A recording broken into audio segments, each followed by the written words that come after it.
Big boss Marathi season 6 मधील trending सदस्य म्हणजेच विशाल कोटियानला भाऊकडून पडलेले आहेत जोरदार घोडे। तर मित्रांनो, नेमकी बिग बॉसच्या भाऊच्या धक्क्यामध्ये असं काय झालेलं आहे की रितेश भाऊकडून विशाल कोटियानला इतके जोरदार घोडे बसलेले आहेत। या व्हिडिओमध्ये मी तुम्हाला सगळं सांगणार आहे। तर मित्रांनो, तुम्हाला माहिती आहे आज आहे भाऊचा धक्का आणि भाऊचा धक्का याची शूटिंग ऑलरेडी कंप्लीट झालेली आहे।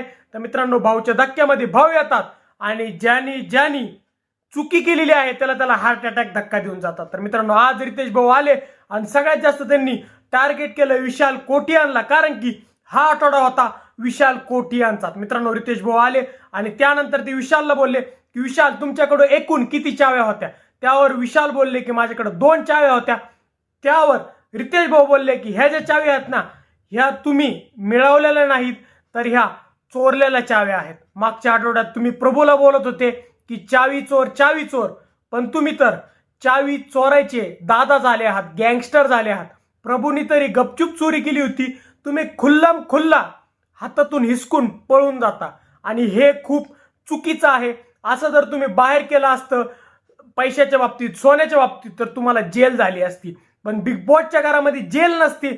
पण विशाल, तुम्ही जर असंच करत राहिले तर तुम्हाला लवकरच जेल होऊ शकते। तर मित्रांनो, अशा भाषेमध्ये विशाल कोटियानला झापलेला आहे रितेश देशमुखने, आणि रितेश देशमुखचं एक इंडिकेशन होतं की जेलचा त्यांनी उल्लेख केला होता।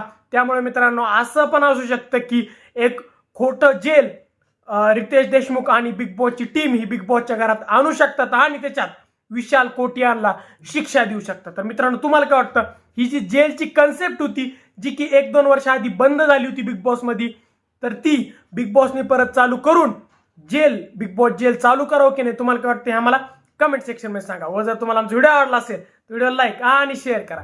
व जर तुम्ही आमच्या चॅनल नवीन असल्यास चॅनलला सबस्क्राईब करा। धन्यवाद।